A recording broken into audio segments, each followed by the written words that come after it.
vocês estavam mortos em suas transgressões e pecados, nos quais costumavam viver quando seguiam a presente ordem deste mundo e o príncipe do poder do ar, o espírito que agora está atuando nos que vivem na desobediência.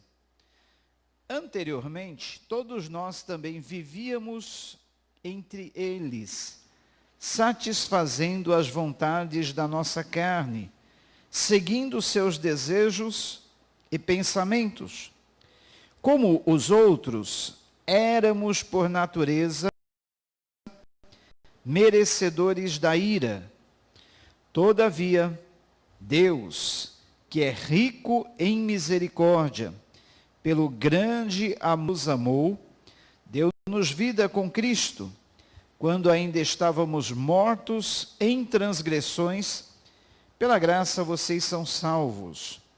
Deus nos ressuscitou com Cristo e com Ele nos fez assentar nas regiões celestiais em Cristo Jesus, para mostrar nas eras que hão de vir a incomparável riqueza de sua graça, demonstrada em sua bondade para conosco em Cristo Jesus.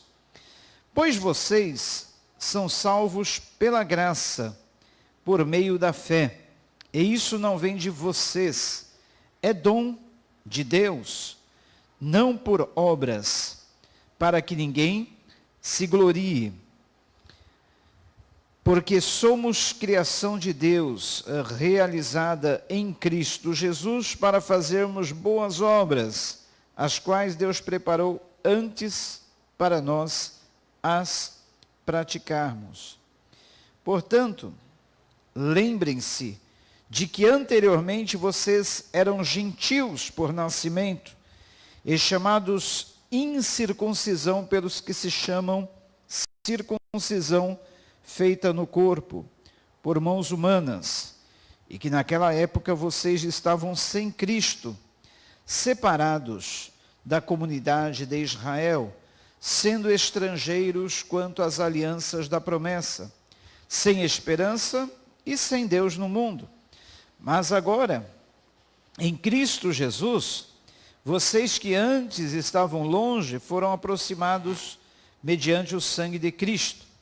Pois Ele é a nossa paz, o qual de ambos fez um, e destruiu a barreira, o muro da inimizade, anulando em seu corpo a lei dos mandamentos, expressa em ordenanças.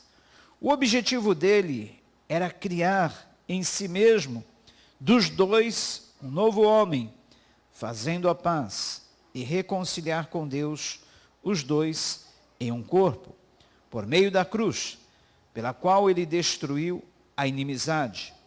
Ele veio e anunciou a paz a vocês que estavam longe, e paz aos que estavam perto, pois por meio dele, tantos nós como vocês temos acesso ao Pai, por um só Espírito.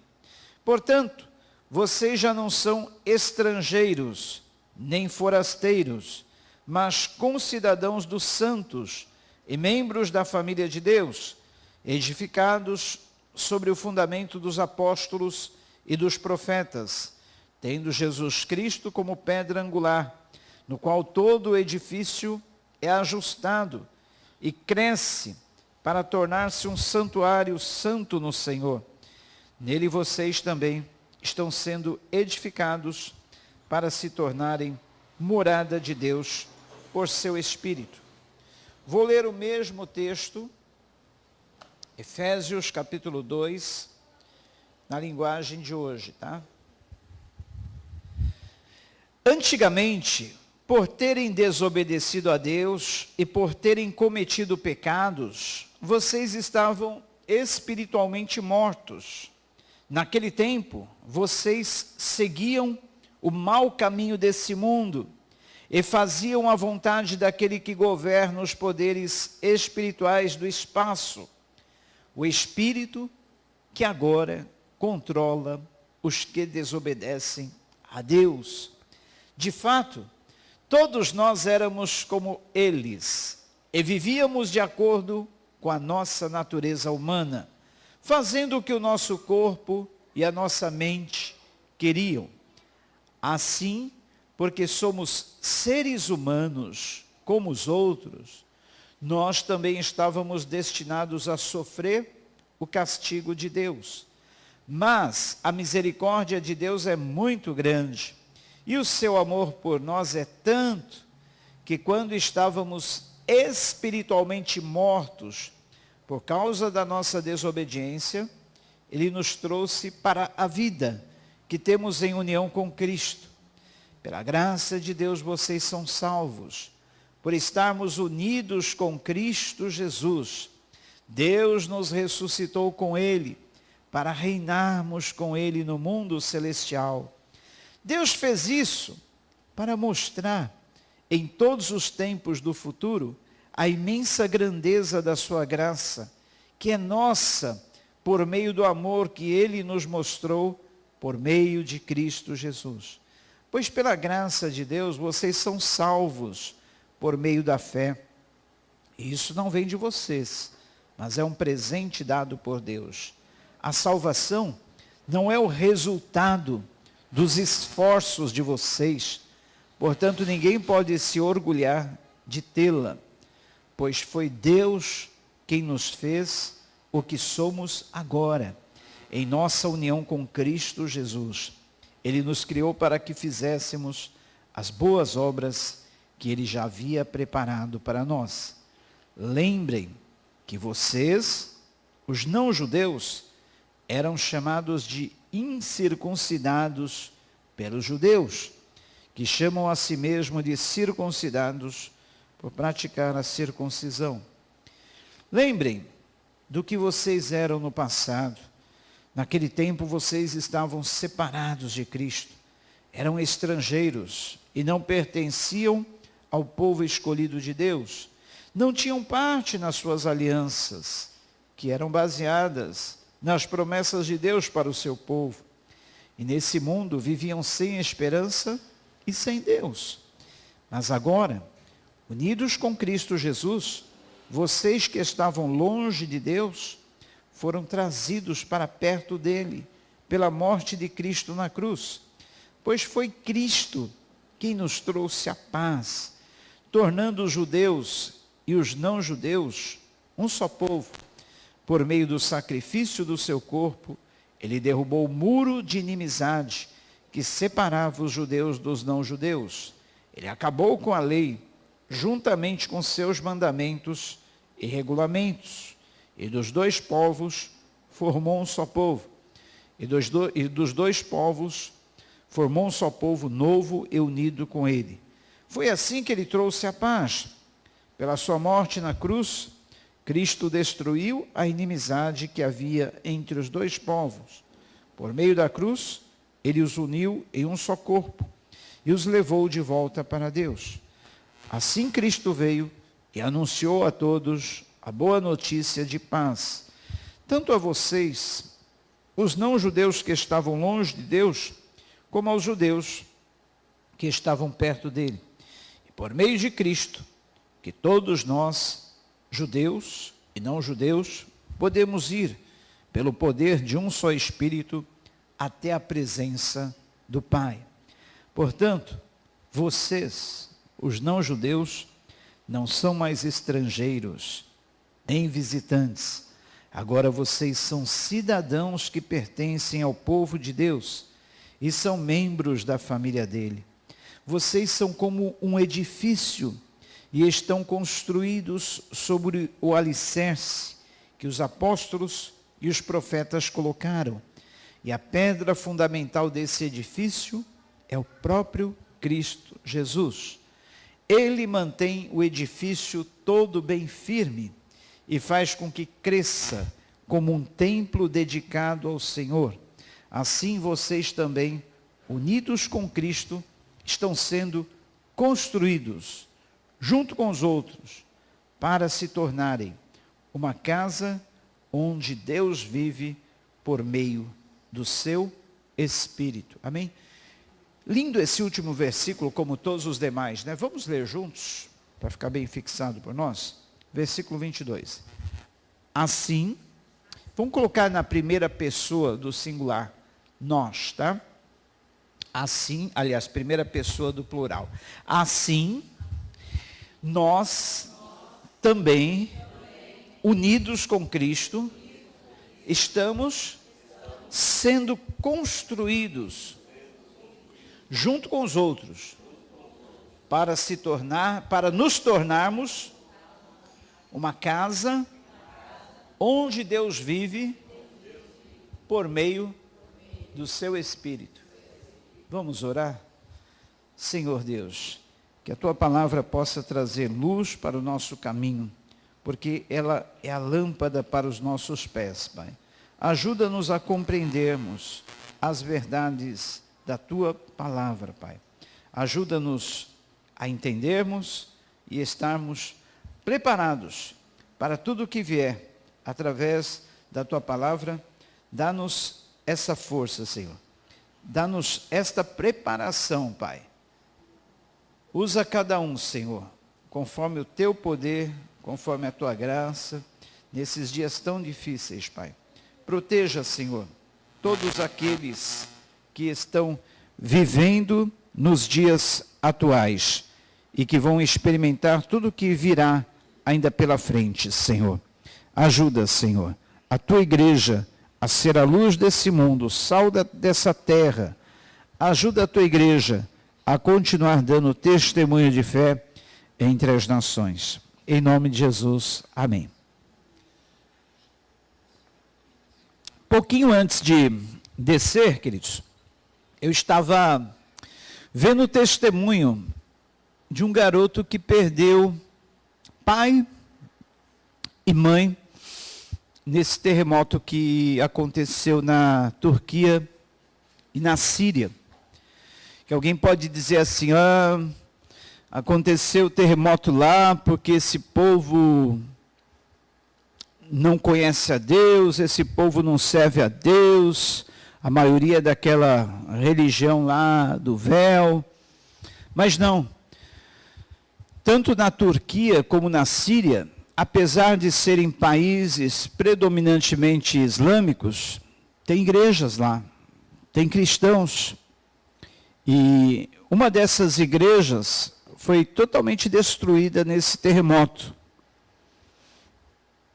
E havia um casal, um pastor e sua esposa, que trabalhavam naquele país, plantando igrejas, evangelizando.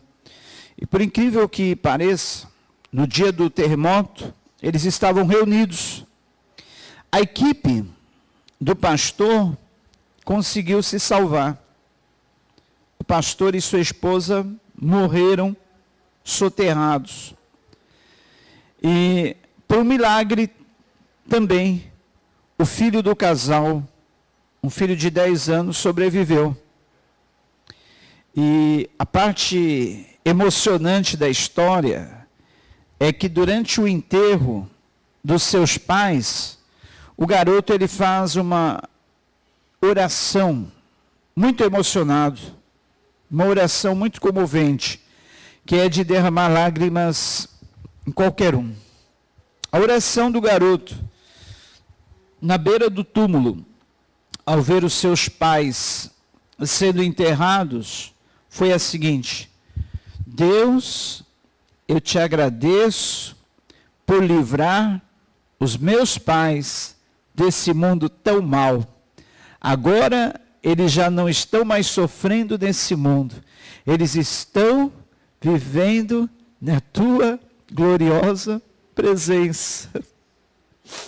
Eles não estão sofrendo mais dores, eles não estão sofrendo mais nenhum infortúnio.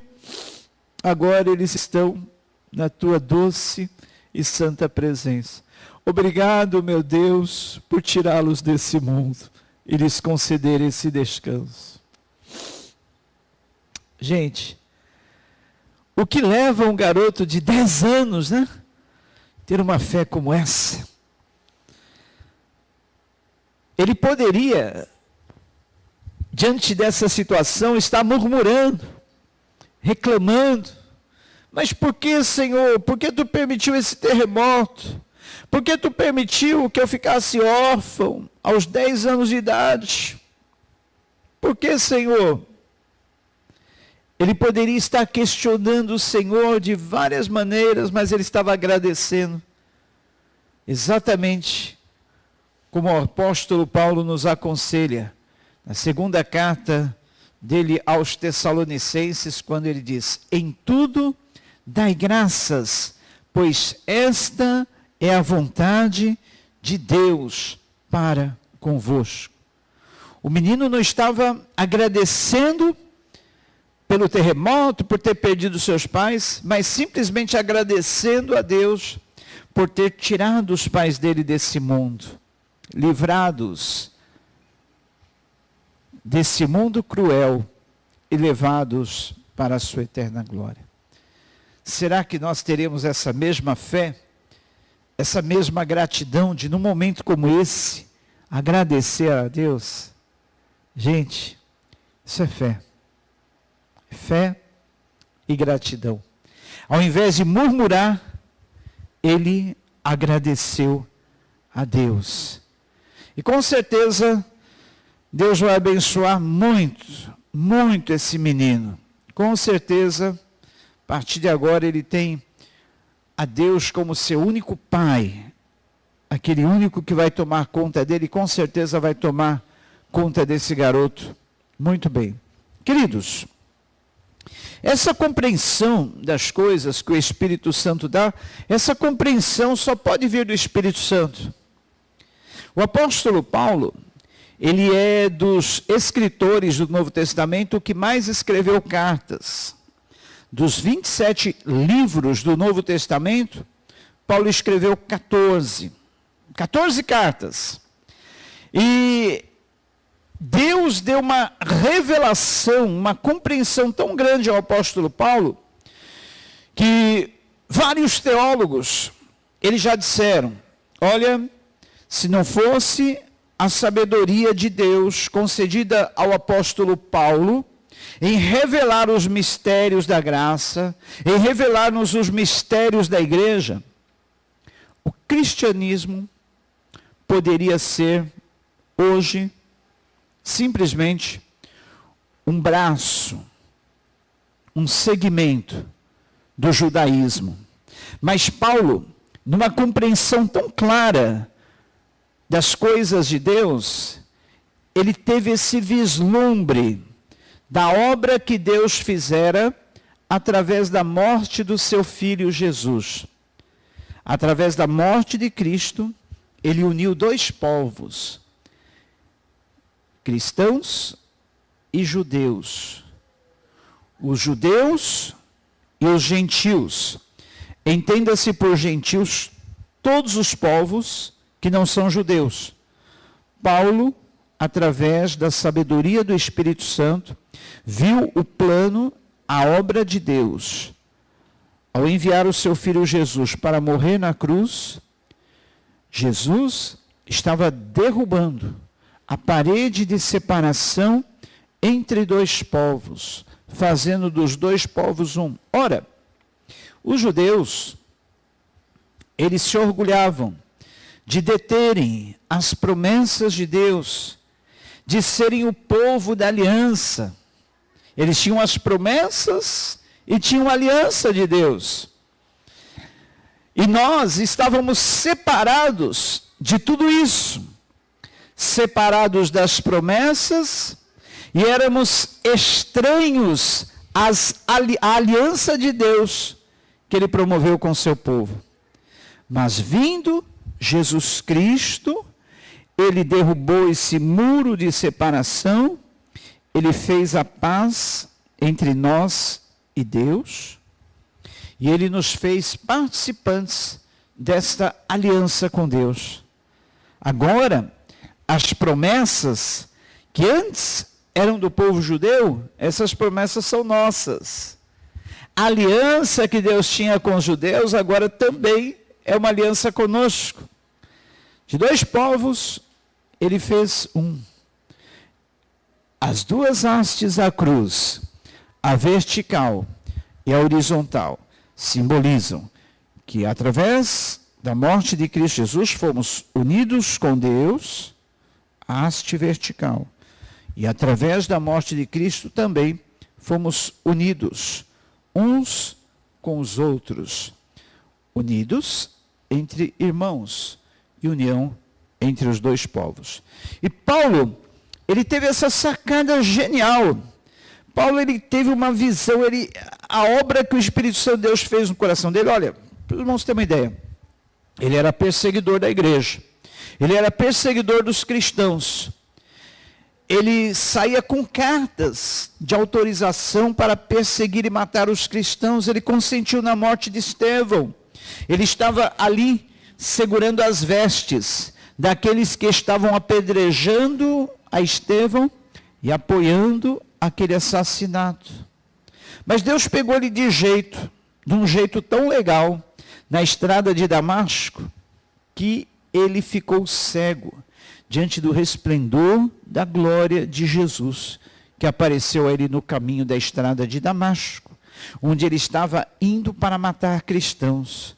E olha que interessante a coisa, Deus primeiro cegou a Paulo, para depois lhe abrir completamente a visão, e dar a ele um entendimento que poucos tiveram, da graça e do plano que Deus havia estabelecido. Primeiro, Deus tira aquela visão errônea que ele tinha, Deus cega ele completamente, para depois lhe restaurar a visão, dando a ele uma visão tão clara e nítida das coisas, como nenhum outro apóstolo teve esta visão clara das coisas, como Paulo teve. Interessante. Porque Paulo era cego. Paulo, ele acreditava que mesmo perseguindo e matando os cristãos, ele estava fazendo a obra de Deus. Ele era zeloso da lei, ele guardava a lei. E por ele ser um judeu zeloso da lei, guardador da lei, ele achava que os cristãos eram uma seita. Que os cristãos não faziam parte daquele povo, daquela aliança, por isso deveriam ser mortos. Olha só que ponto chegou a cegueira de Paulo. E a visão que Deus deu a ele depois, coisa linda, gente. Eu fico maravilhado com a forma como Deus age. Ele estava cego, Deus acabou de cegar ele totalmente, que ele ficou tão sem visão, que Deus teve que enviá-lo a Ananias para que ali ele fosse curado, lá na rua direita, e ele pudesse recuperar a visão. Ele que andava da forma errada, no caminho errado, no caminho esquerdo, Deus faz ele ir para a rua direita, para ele recuperar a visão, para ele ter esse vislumbre da graça de Deus.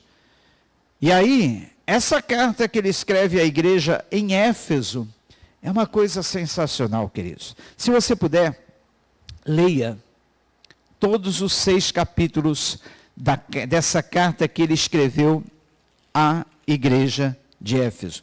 Coisa linda, porque aqui ele compreende, desde o capítulo 1, sobre as bênçãos espirituais que nós temos em Cristo Jesus. No capítulo 2 ele fala sobre a nova vida em Cristo, da nossa nova humanidade em Cristo, como que nós, antes mortos em nossos pecados, delitos e ofensas, ganhamos uma nova vida, ressuscitamos para as coisas celestiais. Paulo aqui, ele compreende aquilo que muitos não entendiam, porque os apóstolos todos, eles foram tendo uma revelação gradativa do plano de Deus, não foi de uma hora para outra. No começo, alguns estavam ainda presos à lei, como muitos cristãos presos à lei. Mas Paulo, ele parece que ele tem uma compreensão mais rápida das coisas. Ele compreende que Jesus morreu para junto com ele cumprir tudo aquilo que a lei exigia e levar sobre o corpo dele toda a maldição que estava imposta sobre todos aqueles que desobedecessem à lei. Ora, todos nós sabemos que é impossível para um homem, para a pessoa, obedecer a 613 mandamentos, ordenanças, cerimonialismos, regras e tudo mais que a lei impunha. Nenhum de nós consegue. Ninguém conseguiu. Por isso que Deus, olhando dos céus para a terra, não viu nenhum justo sequer.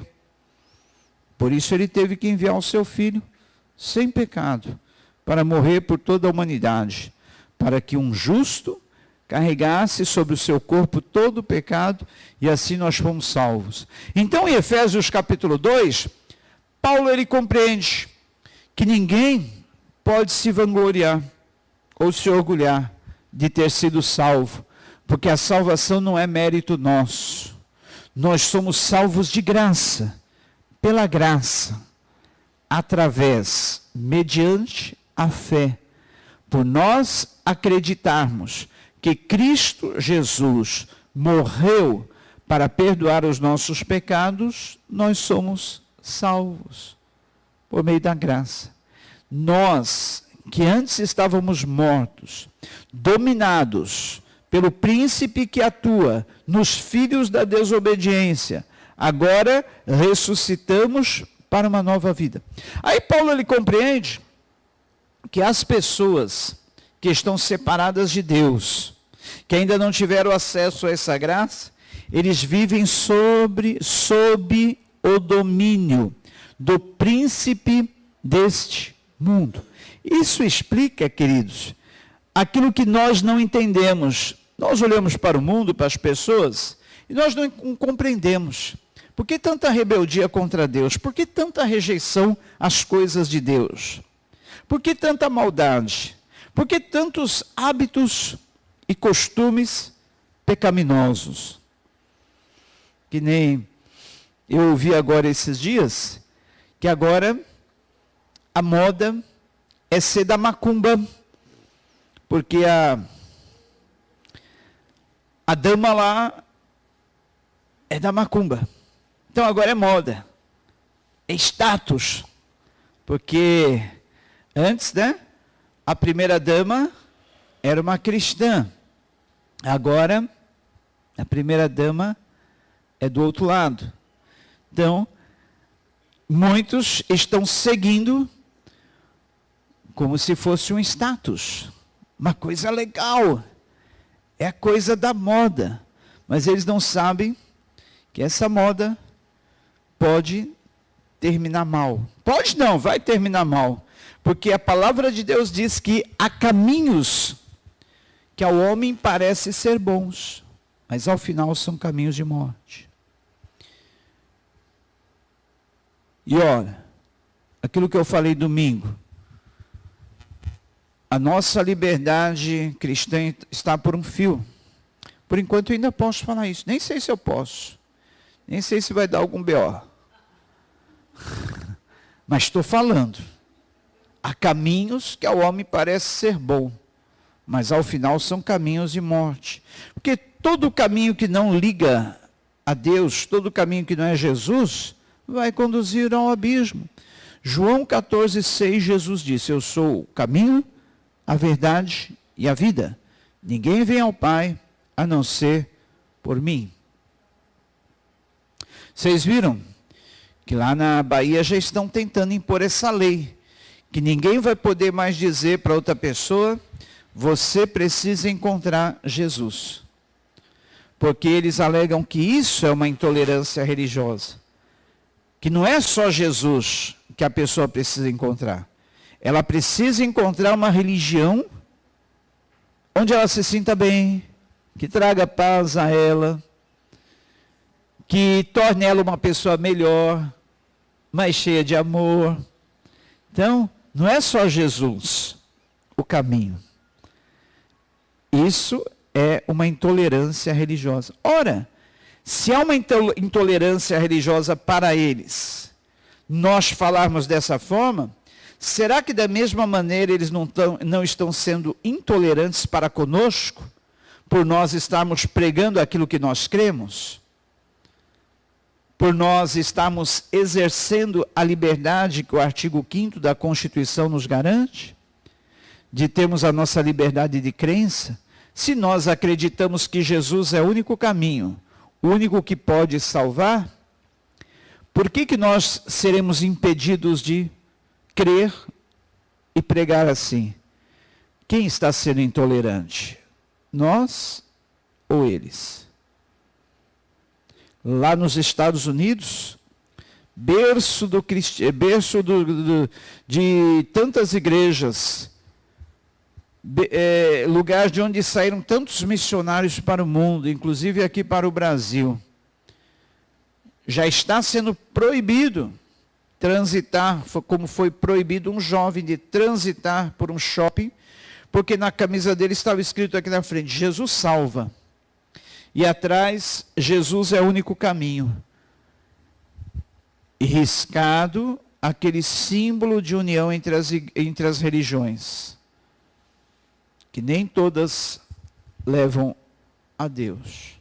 Por ele estar com uma camiseta assim, foi impedido de entrar no shopping, porque aquilo estava causando mal-estar nas pessoas. Não estava pegando bem. Então ele foi proibido de entrar com aquela camiseta. Ora, meu desejo é que esse fogo que começou a queimar lá em Asbury, na faculdade. Já ouviram falar? Tem uma faculdade que começou um culto pela manhã, quarta-feira passada. E hoje já está esse culto no 8º dia, ininterrupto. Se vocês quiserem ver, tem um vídeo que eu postei no nosso canal, falando sobre isso e mostrando esse culto. 8 dias de louvor, oração, palavra, ininterruptamente. Por ali já passaram mais de 5.000 pessoas nesses 8 dias. Pessoas têm vindo de todas as partes do mundo para estarem ali, presenciando aquilo que Deus está fazendo. Jovens se quebrantando, jovens se contristecendo, confessando seus pecados, se arrependendo, entregando-se a Jesus. Interessante que em 1970 já havia acontecido um avivamento assim nesse seminário, nessa faculdade teológica. Em 1970, mais de 50 anos atrás. E agora voltou a repetir o fato. Agora, queridos, a nossa oração é que essa pequena centelha, esta pequena fagulha, se espalhe por toda a América. Venha aqui para a América do Sul também. Atinja outros países do mundo. Porque, como disse um certo teólogo, o avivamento não é quando o fogo cai. O avivamento é quando o fogo se espalha. Então, se esse avivamento ficar somente ali, de nada adiantou. Mas se espalhar pelo mundo, aí é um verdadeiro avivamento. E quando ele se espalha, interessante, que atinge a sociedade em todos os âmbitos, em todos os setores. Segunda metade do século XVIII, o país de Gales experimentou um avivamento tão extraordinário, através de George Whitefield, John Wesley. Eles foram protagonistas desse avivamento que alcançou todos os níveis da sociedade. Através desse avivamento que aconteceu lá no país de Gales, segunda metade do século XVIII, os níveis de criminalidade diminuíram. A prostituição também diminuiu naquele país. Até a corrupção, no meio da política, quase que desapareceu por completo. Todos foram atingidos, todos foram alcançados. Melhorou os níveis de desigualdade socioeconômica naquele país. Interessante, o que acontece quando um avivamento vem sobre uma nação. O Brasil nunca experimentou um avivamento a nível nacional. Quem sabe agora, através da perseguição, esse avivamento vem. Porque nós, a Igreja do Senhor, somos como omelete. Sabe como é omelete, né? Aquela comida tradicional das nossas mesas no final do mês, quando o mês fica longo e o salário diminui. O mês demora para acabar e o salário acaba rápido. Aí a solução é partir para o zoiudo, né? Aí você pega um ovinho lá, você tem que alimentar 5 bocas, você começa a bater o ovo, o que acontece? Cresce, né? Bota na frigideira, vira aquele omeletão. Um ovo, vira um baita omeletão. Por quê? Porque você bateu no ovo, bate, cresce. Assim a Igreja do Senhor, quanto mais bate, mais cresce. A Igreja do Senhor sempre cresceu em tempos de perseguição. E hoje, da mesma forma, não será diferente. Vem a perseguição, mas vem o crescimento da igreja, vem o avivamento, vem a gente sente a necessidade de nos aproximarmos mais de Deus, de nos apegarmos mais a Ele, de nos firmarmos mais nele, porque é nesse momento que nós precisamos mais. Então, queridos, para terminarmos, se antes nós estávamos mortos em nossas transgressões e pecados, que nós costumávamos a viver, quando seguíamos a presente ordem desse mundo, e o príncipe do poder do ar, o espírito que agora está atuando nos que vivem na desobediência. Há um espírito atuando naqueles que vivem na desobediência. Há um espírito atuando. Compreendam isso, olha. Paulo, ele teve essa sacada genial. Olha só, vou ler de novo. Antigamente, por terem desobedecido a Deus e por terem cometido pecados, vocês estavam espiritualmente mortos. Naquele tempo, vocês seguiam o mau caminho desse mundo e faziam a vontade daquele que governa os poderes espirituais do espaço. O espírito que agora controla os que desobedecem a Deus. Há um espírito que controla a vida de todo aquele que desobedece a Deus. Ora, ou nós somos dirigidos pelo Espírito Santo, ou nós somos controlados por esse espírito do mal que controla, que governa a vida dos que desobedecem a Deus. Qual a nossa escolha? Nos submetermos ao Espírito Santo para sermos conduzidos, orientados por Ele, para vivermos de acordo com a vontade de Deus?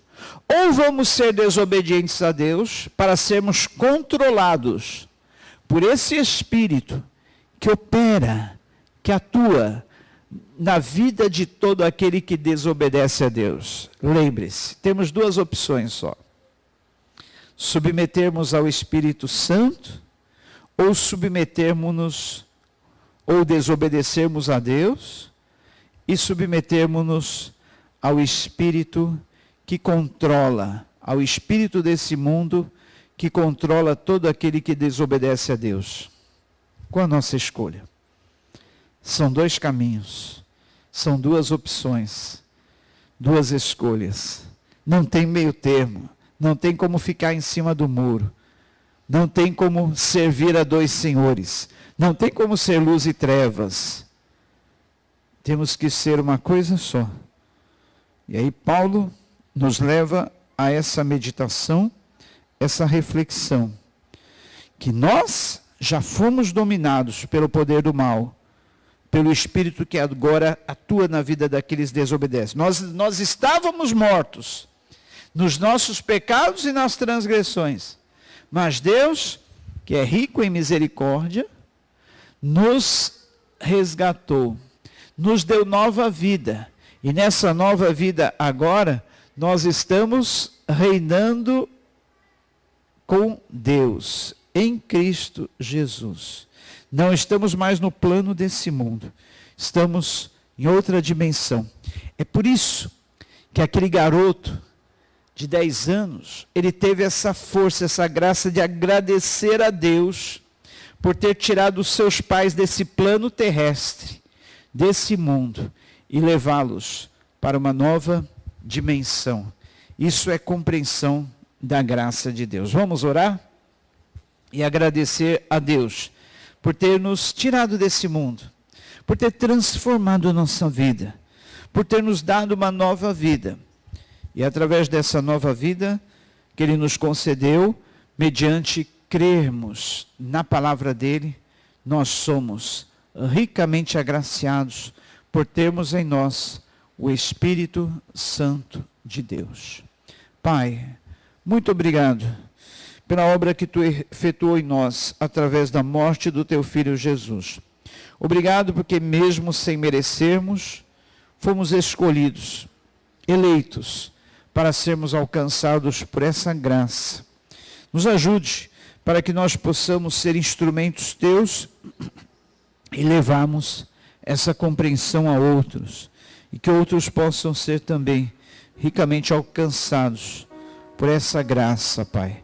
Obrigado por essa tão grande salvação, e que esse avivamento, Pai, que tem acontecido lá em Asbury, possa ser trazido aqui, possa ser levado em outras partes do mundo, e haja transformação de vidas, em nome de Jesus. Amém. Deus abençoe a tua vida, Deus possa te conduzir em paz e segurança por esses caminhos, te conceder uma noite de sono tranquilo, agradável, e que possamos continuar vivendo assim, na graça de Deus.